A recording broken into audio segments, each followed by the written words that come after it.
এই ছবি ও মূর্তি বিপক্ষে ছিলেন ইব্রাহিম আলাইহিস সালাম। তিনি ছবি মূর্তিকে পৃথিবীতে চূর্ণ বিচূর্ণ করেছিলেন।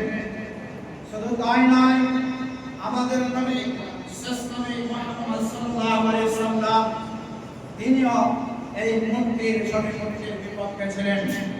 তিনিও কাবা শরীফের 360টি মূর্তি ছিল, সেই 360টি মূর্তিকে আল্লাহ রাসূল সাল্লাল্লাহু আলাইহি ওয়াসাল্লাম তিনি চূর্ণ বিচূর্ণ করেছিলেন।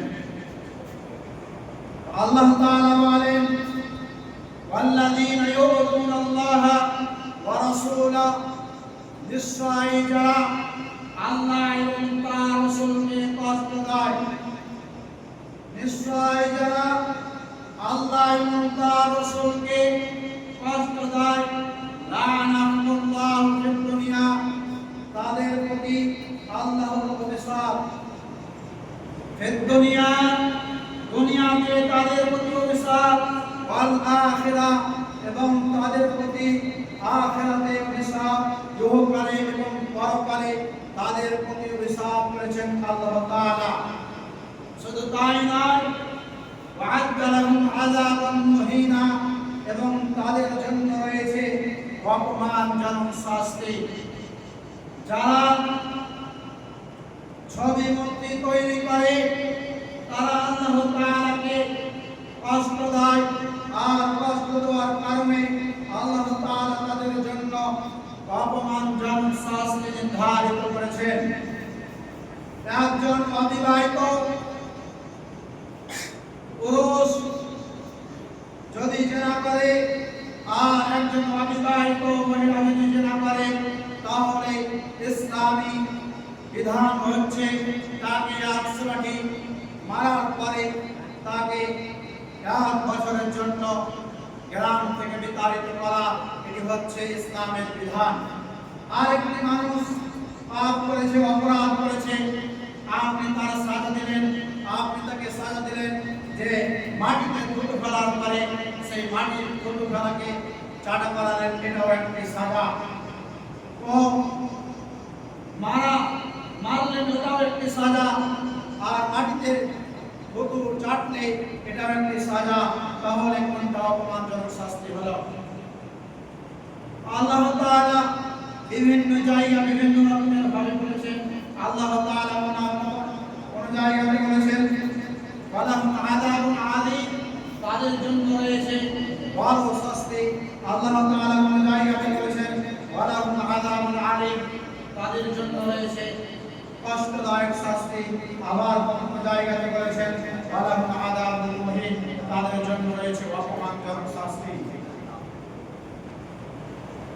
আনাবি তালহা রাদিয়াল্লাহু তাআলা আনহু হাদিস বর্ণনা করছেন, قال النبي صلى الله عليه وسلم, রাসূল সাল্লাল্লাহু আলাইহি ওয়াসাল্লাম বলেছেন, লা তাদখুলুল মালায়েকাতু বাইতান, সে ঘরে সে গৃহে রহমতের ফেরেশতা প্রবেশ করে না।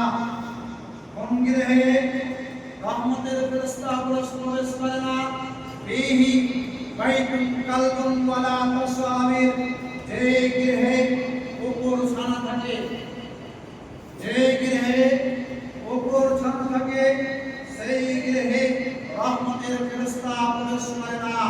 ওয়ালা তাসামির, আর যে গৃহে জীবজন্তু প্রাণীর সঞ্চয় থাকে সেই গৃহে রহমতের ফেরেশতা প্রবেশ করে না।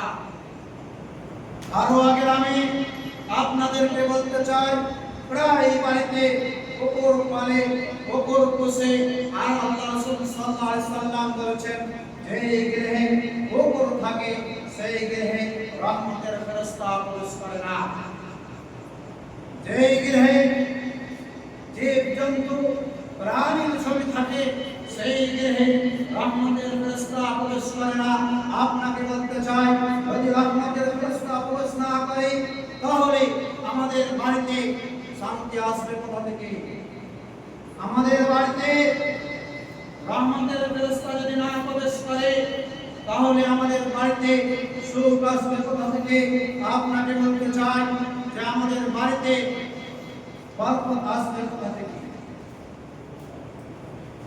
আল্লাহ রাসূল সাল্লাল্লাহু আলাইহি ওয়াসাল্লামের বাড়িতে কুকুর থাকার কারণে ফেরেশতা প্রবেশ করেনি, আপনার ঘরে রহমতের ফেরেশতা প্রবেশ করবে? আল্লাহ রাসূল সাল্লাল্লাহু আলাইহি ওয়াসাল্লাম একদিন চিন্তিত অবস্থায় তিনি সকাল করলেন।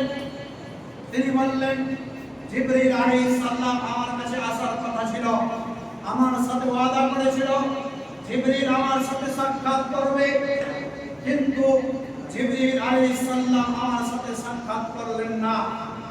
আল্লাহর কসম, জিবরীল আলাইহিস সালাম তো আমাকে কোনদিন কথা দিয়ে কথা ফেরাত করেননি, তাহলে আমার সাথে সাক্ষাৎ করলেন না কেন? তখন আল্লাহ রাসূল সাল্লাল্লাহু আলাইহি সাল্লামের সেই কুকুর ছানাটির কথা মনে পড়ে গেল, যে কুকুর ছানাটি তিনার বিছানার তলে, তিনার খাটের তলে ছিল। তখন রাসূল সাল্লাল্লাহু আলাইহি সাল্লাম সেই কুকুর ছানাটিকে আদেশ করলেন তাকে বের করে দেওয়ার। তখন পরে সেই কুকুর ছানাটিকে বের করে ফেললেন। তারপরে রাসূল সাল্লাল্লাহু আলাইহি সাল্লামের সন্ধ্যাবেলায় জিবরীল আলাইহিস সালাম আল্লাহ রাসূল সাল্লাল্লাহু আলাইহি সাল্লামের কাছে আসলো। আসার পরে আল্লাহ রাসূল সাল্লাল্লাহু আলাইহি সাল্লামকে জিজ্ঞাসা করছেন, হে জিবরীল, তুমি যে আমাকে কথা দিয়েছিলে, আমার সাথে ওয়াদা করেছিলে যে আমার সাথে সাক্ষাৎ করবে, কিন্তু আপনি আসেননি কেন? জিবরীল আলাইহিস সালাম বলল, আমি এসেছিলাম, কিন্তু দেখলাম যে আপনার ঘরে কুকুর ছানা রয়েছে আর আপনার ঘরে প্রাণীর ছবি রয়েছে, সেই জন্য আমরা যে ঘরে কুকুর ছানা থাকে আর যে ঘরে প্রাণীর ছবি থাকে সেই ঘরে আমরা প্রবেশ করি না। তখন আল্লাহ রাসূল সাল্লাল্লাহু আলাইহি সাল্লাম তারপর দিন সকালে সমস্ত কুকুরকে মেরে ফেলার আদেশ করলেন। এমনকি ছোট ছোট বাগানের হেফাজতকারী কুকুরগুলো, সেই কুকুরগুলোকে হত্যা করতে আদেশ করলেন। আর যেগুলো বাগানের বড় বড় কুকুর, সেই কুকুরগুলোকে ছেড়ে দিতে বললেন। তাহলে আমরা বুঝতে পারলাম যে আমাদেরকে কুকুর পালা যাবে না। আর যদি আমরা আমাদের সম্পদ থাকে, সেই প্রপার্টি জোগাড় জন্য আমরা কুকুর পালতে পারি, পুষতে পারি, নচেৎ আপনি কুকুর পুষতে পারেন না। আপনি যদি আপনার জমি সম্পদ জোগাড় জন্য, দেখভাল করার জন্য আপনি কুকুর পালতে পারেন, আর যদি আপনার সম্পদ না থাকে আর আপনি কুকুর পালেন, তাহলে আপনার কেরাত থেকে এক কেরাত করে আপনার নেকি কেটে নেওয়া হবে। আপনি তো সালাত আদায় করেন না, তাহলে আপনার নেকি কোথা থেকে আসবে? তাহলে আমরা বুঝতে পারলাম, যদি আমাদের সম্পদ জোগাড় জন্য, দেখভাল করার জন্য যদি আমরা কুকুর পুষি, তাহলে বুঝতে পারেন, আর আপনি বিনা কারণে আপনি কুকুর পোষেন, তাহলে আপনার এক কেরাত করে প্রত্যেকদিন নেকি কেটে নেওয়া হবে। আব্দুল্লাহ ইবনে মাসউদ রাদিয়াল্লাহু তাআলা আনহু হাদিস বর্ণনা করছেন। তিনি বলছেন, সামি'তু রাসূলুল্লাহ সাল্লাল্লাহু আলাইহি ওয়াসাল্লাম, এই হাদিসটা আমি রাসূল সাল্লাল্লাহু আলাইহি ওয়াসাল্লামের কাছ থেকে শুনেছি। কি শুনেছে? ইন্না শাদ্দান নাসি আযাবান ইনদাল্লাহি ইয়াওমাল কিয়ামাতিল মুসাওবিরুন, নিশ্চয়ই যারা ছবি মূর্তি তৈরি করে, যারা প্রতিমা তৈরি করে, যারা পূজা তৈরি করে, আল্লাহ রাসূল সাল্লাল্লাহু আলাইহি ওয়াসাল্লাম বলেন, আল্লাহর নিকটে কিয়ামতের দিন তাদের কঠিন সাজা দেওয়া হবে, কঠিন সাজা দেওয়া হবে, সব থেকে কঠিন সাজা দেওয়া হবে। যারা ছবি তোলে আর যারা ছবি পেন্টিং করে, তাদেরকে আয় করা হবে, সাজা দেওয়া হবে। আগেকার যুগের আলেমরা তারা ফতোয়া দিয়েছিল যে ছবি তোলা যাবে না, কোন ছবি বাঁধানো যাবে না। তারপরে আলেমরা ফতোয়া দিল যে ছবি তোলা যাবে, প্রয়োজনীয় ছবি তোলা যাবে, যেমন ভোটার কার্ড, আধার কার্ড, এইসব কারণে ছবি তোলা যাবে। আর আজকে আলেমরা কিছু আলেম মনে করে ছবি তোলা হচ্ছে বৈধ। আজকে কিছু আলেম মনে করে এই ছবি তোলা বৈধ, আর তারা ছবি তোলে আর সেই ছবিকে নিয়ে ফেসবুকে ইউটিউবে তারা ছবি ছাড়ে। আল্লাহ রাসূল সাল্লাল্লাহু আলাইহি সাল্লাম বলেছেন, যারা ছবি তোলে, ছবি তৈরি করে, তাদেরকে সব থেকে কঠিন সাজা দেওয়া হবে। আব্দুল্লাহ ইবনে উমর রাদিয়াল্লাহু তাআলা আনহু হাদিস বর্ণনা করছেন, আন্না রাসূলুল্লাহ সাল্লাল্লাহু আলাইহি ওয়াসাল্লাম, রাসূল সাল্লাল্লাহু আলাইহি ওয়াসাল্লাম বলেছেন, ইন্নাল্লাযীনা ইয়াসনাউনা হাদিহি সুরা, নিশ্চয়ই যারা ছবি তৈরি করবে, যারা পেইন্টিং তৈরি করবে, আল্লাহ রাসূল সাল্লাল্লাহু আলাইহি ওয়াসাল্লাম বলেছেন, ওয়া'আদিবু ইয়াওমাল কিয়ামা, কিয়ামতের দিন তাদেরকে কঠিন সাজা দেওয়া হবে। শুধু তাদেরকে সাজা দেওয়া হবে এই বলে রাসূল সাল্লাল্লাহু আলাইহি ওয়াসাল্লামের হাদিস শেষ হয়ে যায়নি। আল্লাহ রাসূল সাল্লাল্লাহু আলাইহি ওয়াসাল্লাম বলেছেন, ইউকালু লাহুম, তাদেরকে বলা হবে, আহয়ু মা খালাকতুম, তোমরা যেগুলো সৃষ্টি করেছিলে, তোমরা যেগুলো সৃষ্টি করেছিলে সেগুলোতে তোমরা আত্মা প্রদান করে দাও, আত্মা দাও। খুব মজা লেগেছিল ছবি তুলতে, ছবি তৈরি করতে, এখন আত্মা দাও। আত্মা দিতে পারবে? কারণ আল্লাহ তাআলা মানুষকে আত্মা দেওয়ার ক্ষমতা দেয়নি, সেই জন্য মানুষ আত্মা দিতে পারবে না। ইবনে আব্বাস রাদিয়াল্লাহু তাআলা আনহু হাদিস বর্ণনা করছেন, তিনি বলছেন, সামি'তু রাসূলুল্লাহ সাল্লাল্লাহু আলাইহি ওয়াসাল্লাম, এই হাদিসটি আমি রাসূল সাল্লাল্লাহু আলাইহি ওয়াসাল্লামের মুখ থেকে শুনেছি। কে শুনেছেন? মান সাওয়ারা সূরাতান, যে ব্যক্তি মাত্র একটি ছবি মূর্তি তৈরি করবে,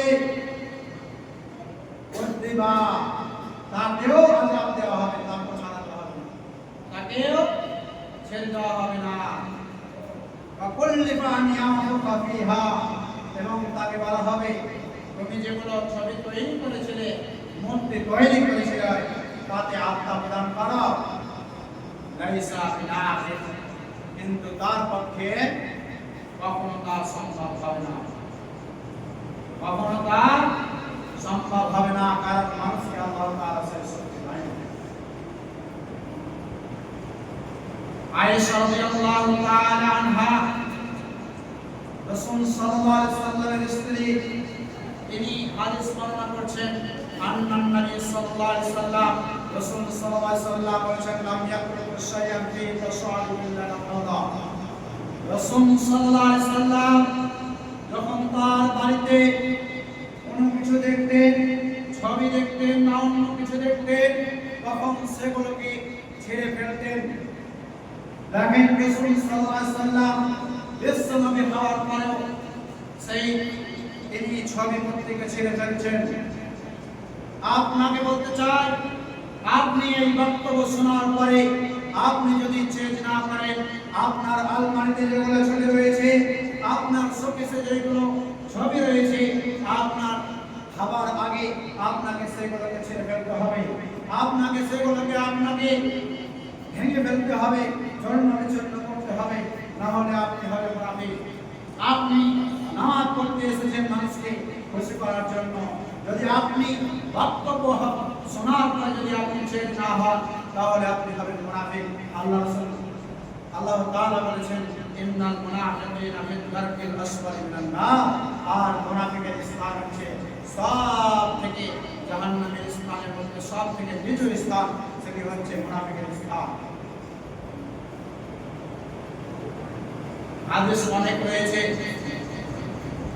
আয়েশা রাদিয়াল্লাহু তাআলা আনহা হাদিস বর্ণনা করছেন, তিনি বলেন, আন্না হাসবাত নামরাতান ফিহা তাসাদিদ, আমি একটি ছোট্ট বালিশ ক্রয় করেছিলাম।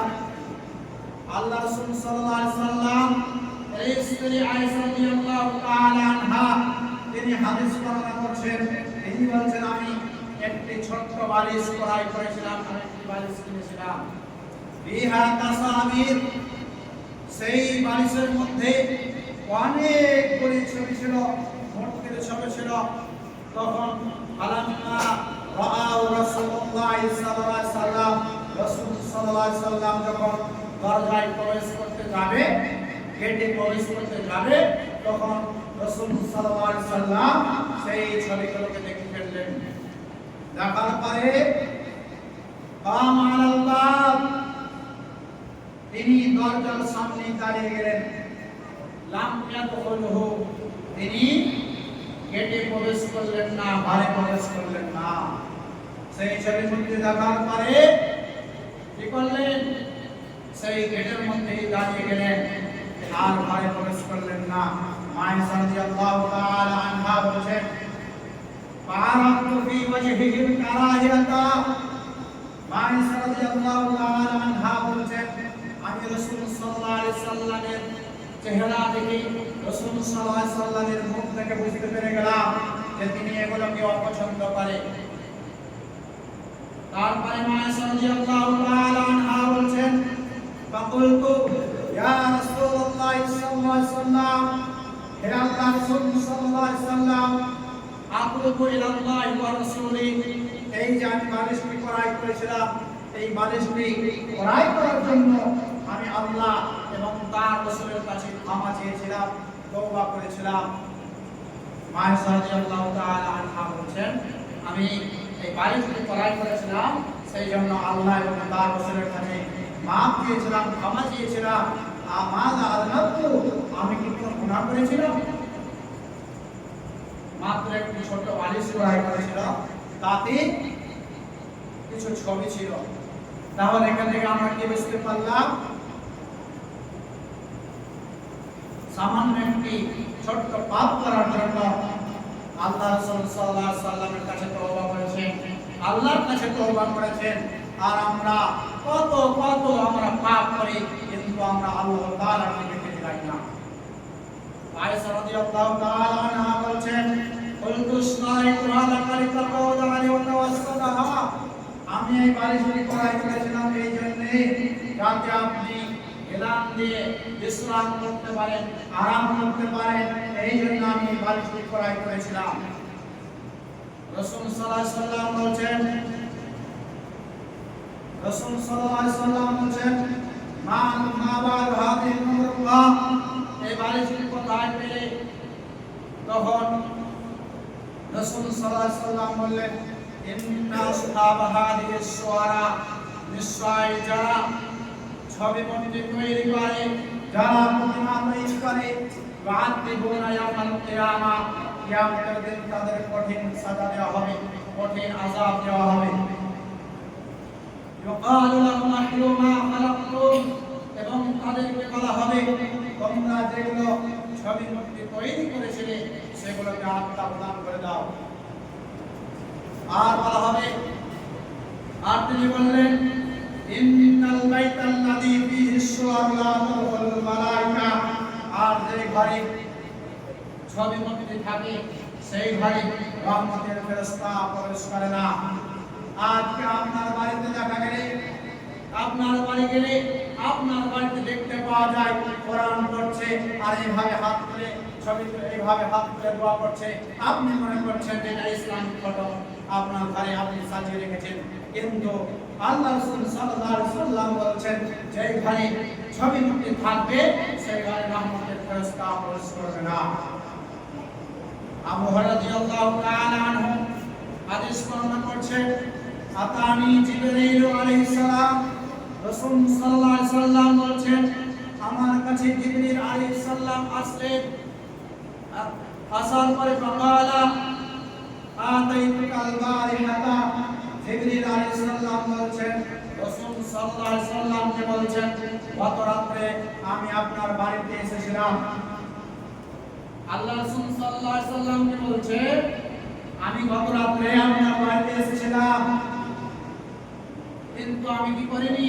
ফালাম ইয়ামনানি আন দাখালতু আন্নাহু কানা আলাল বাবি তামাথিল। রাসূল জিবরীল আলাইহিস সালাম বলেন, কিন্তু আমি আপনার বাড়িতে প্রবেশ করিনি, কারণ আপনার বাড়ির দরজায় অনেকগুলো ছবি মূর্তি ছিল, আর আমরা ছবি মূর্তি আর যে ঘরে কুকুর থাকে সেই ঘরে আমরা প্রবেশ করি না। আপনাকে বলতে চাই, যদি আপনার রহমতের ফেরেশতা সেই ঘরে যদি না প্রবেশ করে, তাহলে আপনার বাড়িতে শান্তি আসবে কোথা থেকে? আপনার বাড়িতে সুখ আসবে কোথা থেকে? আপনার বাড়িতে আল্লাহর রহমত ফেরেশতা যদি না ঢোকে তাহলে আপনার বাড়িতে বরকত আসবে কোথা থেকে? তারপরে রাসূল সাল্লাল্লাহু আলাইহি সাল্লাম সেই বাড়িতে যেগুলো দরজার কাছে যেগুলো ছবি ছিল সেই ছবিগুলোকে আল্লাহ রাসূল সাল্লাল্লাহু আলাইহি সাল্লাম ছিঁড়ে ফেলতে কেটে ফেলতে আদেশ করলেন। আর কি করলেন? যেই ঘরে কুকুর ছিল সেই যে ঘরে পর্দা ঝুলিয়ে রেখেছিল সেই পর্দাটাকে ছিঁড়ে ফেলার আদেশ করলেন। আর যেই কুত্তা ছিল কুকুর ছিল সেই কুকুরটিকে বের করতে আদেশ করলেন। ফাআলা রাসূলুল্লাহ সাল্লাল্লাহু আলাইহি সাল্লাম রাসূল সাল্লাল্লাহু আলাইহি সাল্লাম সেই জিনিস তৈরি করলেন। তাহলে কি বুঝতে পারলেন? যদি আমাদের বাড়িতে কোন ছবি থাকে বা পুতুল থাকে তাহলে সেই পুতুলকে এখনই লাথি মেরে আপনাকে বের করে দিতে হবে।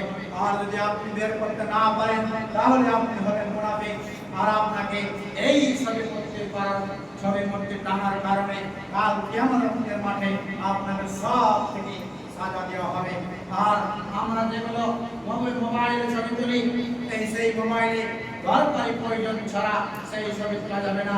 আমরা কোনো জায়গা ঘুরতে গিয়ে আমরা কোনো জায়গা ভ্রমণ করতে গিয়ে হঠাৎ আমরা ছবি তুলি, কোনো দ্বিধাবিধান আমরা কোনো ভাবনা চিন্তা না করে সেই আমরা ছবি তুলি। কিন্তু আল্লাহ রাসূল সাল্লাল্লাহু আলাইহি সাল্লাম বলেছেন যারা ছবি মূর্তি তৈরি করে তাদেরকে কিয়ামতের দিন কঠিন সাজা দেওয়া হবে।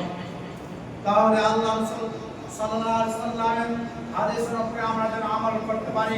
সময় হয়ে গেছে, অবশেষে আল্লাহ তাআলার কাছে দোয়া করি, হে আল্লাহ, যে আল্লাহ রাসূল সাল্লাল্লাহু আলাইহি সাল্লাম যে বিধান দিয়েছে সেই বিধানের উপরে আমরা আমল করতে পারি এবং অন্যকে সেই বিধানের উপরে আমল করাতে পারি। সে আমাদেরকে তৌফিক দান করেন, আমিন।